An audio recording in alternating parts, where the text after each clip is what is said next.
Happy Halloween, everybody, and welcome back. Since it's the season of the skeleton, I thought it was appropriate to do something a little bit scary, a little bit spooky. So as you can see, we are in the creepiest possible location I can find, which, for legal reasons, is my garage and not my underground torture dungeon. Speaking of, can we, hold on, cut for a second, can we turn down the demonic screams a little bit and maybe pump in some jazz music just to lighten things up a little bit? Awesome, thank you. For Halloween, there was a couple ideas I had in the chamber. I thought about doing Fright Night, because I've never seen that. I thought about doing all the Hellraiser movies, because I've never seen any of them, and I have them all on DVD for whatever reason.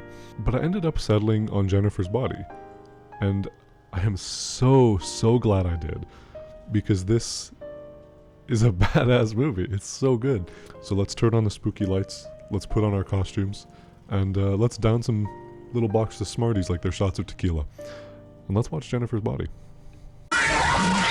So the idea of Jennifer's Body is pretty simple. Jennifer Check, the queen of her school, gets sacrificed to the big man downstairs and gets turned into a bloodthirsty demon.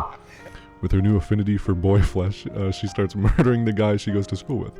And it's up to her best friend Needy to put a stop to her reign of terror. And I really hope I never have to say boy flesh ever again, because that made my skin crawl. So going into Jennifer's Body, what was I expecting? A good movie? No. A movie that has any goal past showing off Megan Fox like a cut of meat in a butcher shop window? No. I chose to review Jennifer's Body because I thought it'd be fun to just rip into a bottom of the barrel horror movie that didn't respect its audience or its cast. I threw that disc into the drive and I sat there foaming at the mouth, ready for some just total trash. But what did I get? A good movie? Yeah. A movie that has goals past showing off Megan Fox like a cut of meat in a butcher shop window? Yes. A genuinely clever play on the tropey movies in the horror and high school genre alike? Yes. A wonderfully crafted combination of two very different tones that mesh like cheese on macaroni? Absolutely. I pretty much adored every frame of Jennifer's Body, and I can't wait to tell you why. But before we do that, I feel obligated to talk about the atrocious marketing campaign that 20th Century Fox implemented for this poor movie. Fuck you! Whoever was in charge of this disastrous ad campaign needs to be thrown in the horny jail. Horny Alcatraz, if there is such a thing. Because this person is criminally down bad. Every poster, every trailer, every TV spot, every McDonald's Happy Meal relied solely on the sex appeal of Megan Fox to sell the movie. Tons of alpha male Sigma grindset Giga Chads came out of the movie disappointed because they couldn't spend the whole time in the theater jerking their gherkin. It's, I really love that phrase. It's so obvious after watching the movie that 20th Century had no idea what kind of movie they were dealing with, and they didn't know how to sell it, frankly. And I really do think it's a shame, because had this movie been marketed differently, I think it would be considered a classic by the millions by now. And I know it has its cult following, but nowhere near the amount of fans I think it should have. But why? Why is this movie so good? Why am I sweating and screaming about how good this movie is? Well, to kick it off, Megan Fox is magnificent. She is so good. She gets a really bad rep because of her time spent with a certain director that didn't quite see her value as an actress or as a person, to be frank. I lost 2 toenails. I cut my my hand because they didn't replace the glass in the truck with candy glass. It was real glass. So I cut my hand. I slipped a disc. That was pretty brutal. My back is never the same. It will never be okay ever again. But I think she can be excellent when she's given good material. If you watch interviews with her, you can tell that she's actually a well-spoken, professional, intelligent-seeming woman. Imagine that. She plays the part of the bimbo sexy villain so well that you would almost expect her to be like that in real life. And to me, her performance in this movie makes Jennifer as iconic a horror character as somebody like Ellen Ripley or Laurie Strode. But there's a lot more to her performance than just being the bimbo sexy villain, for lack of a better term, that makes her performance so special. We'll talk about that in a minute, so stay tuned. As much as I love Megan Fox as Jennifer, and I do, I think she's the standout character in the movie, the one really tying this movie down and keeping it all grounded is Amanda Seyfried's Anita Needy Lesnicki, which is an amazing name, number one, and she is essential to making this movie work as well as it does. As fun as it would be to just have Megan Fox tearing dudes to shred for 2 hours, and believe me, it would be fun.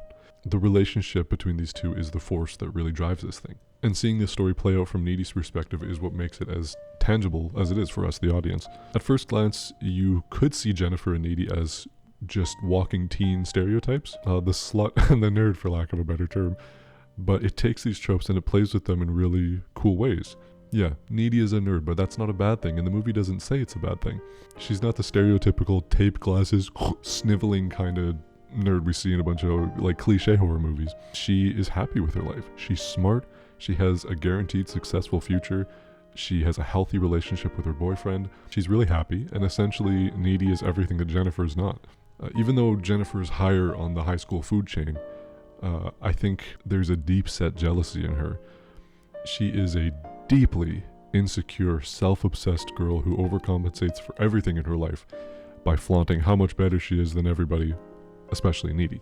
And living up to these insane standards isn't something that Needy has to do, and the jealousy that comes with that with Jennifer is what drives the conflict between these two main characters. To put it simply, Needy, happy with her life, ready for a great future. Jennifer, deeply insecure with herself, and is going to be kind of stuck in that high school mindset, you know what I mean? And Jennifer being dangerously obsessed with her self-image is a really cool way to do her character, I think, for 2 reasons. Number one, it's fresh. I don't know why I said it like that. In classic horror movies, the hot girl is the hot girl. That's all there is to it. There's that extra layer to Jennifer that Megan Fox plays really well, and I think that's pretty cool. And number two, Unrealistic Standards is something that trillions and bajillions of women struggle with all the time. So seeing that kind of thing on screen and seeing how damaging it can be is an awesome message to have. There's a scene where Jennifer is putting on makeup after becoming a ghoul, and it's really sad. Even though she was just murdered and brought back to life by Satan himself, at that moment in time, the thing that's causing her the most grief is that she's not as pretty as she used to be. And that's genius. And it doesn't just play with the cliches of its characters either, it plays with a lot of horror tropes as well. When you think about horror movie villains, the thing that's going to pop into most people's heads is like a huge sausage fest. You got your Freddys, your Jasons, your Michael Myerses. And yeah, there are great female villains out there, obviously, but for every Annie Wilkes, there's like 9 million little pinheads running around. Earlier in the video, I compared Jennifer to Ellen Ripley and Laurie Strode, but it's not really an apt comparison because Jennifer is the Freddy Krueger of this movie.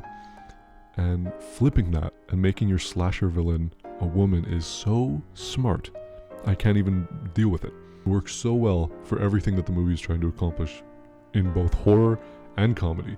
Jennifer being an attractive woman makes it so unbelievably easy for her to just lure horny dudes away from safety and just cut them down. Like, look at this dude just willingly climbing into a creepy ass abandoned building because he thinks he's gonna go to Pound Town. That's so funny because if it were flipped and it were some guy trying to lead a woman into the same situation, they would never in a million years, unless it was like, I don't know, who's a hunk, they would never step foot in there. But let's be honest, if Megan Fox came up to you and said, hey, meet me in this abandoned building, you would go. And don't tell me you wouldn't, because you would.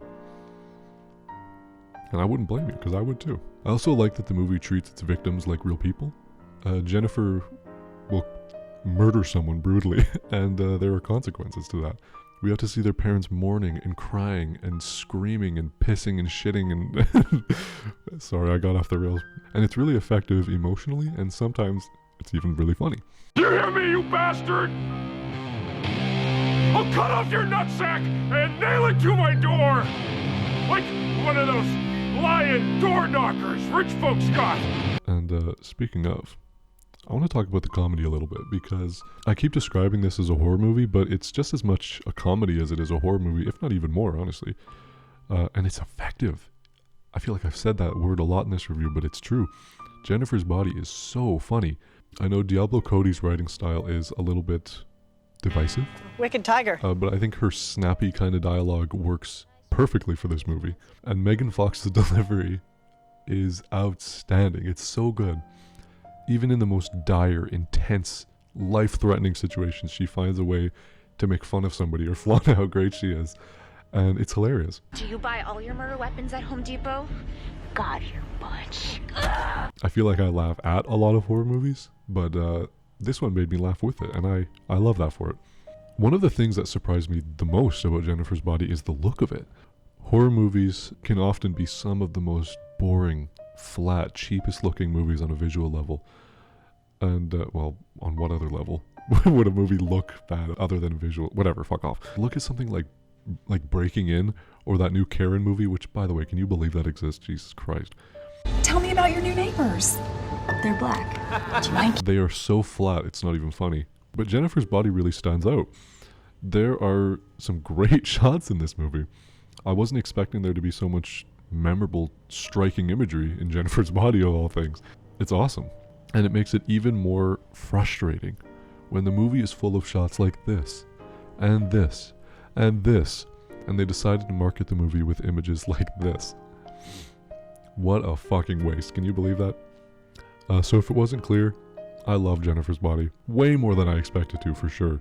And I'm so happy I watched it, because honestly, if it wasn't for this video, I probably would have never even watched it. But I'm overjoyed that I did, because it's a new all-timer for me, and it's one that I will be happily revisiting probably every Halloween from now on. I give Jennifer's Body 4.5 Screaming Patricks out of 5. I would highly, highly recommend it, because it's really something special. And now I gotta get the hell out of this garage, because it is freezing cold, and I need to go warm up. So I hope you enjoyed the Halloween episode of Disc Dump, and I can't wait to see you next time. Bye bye.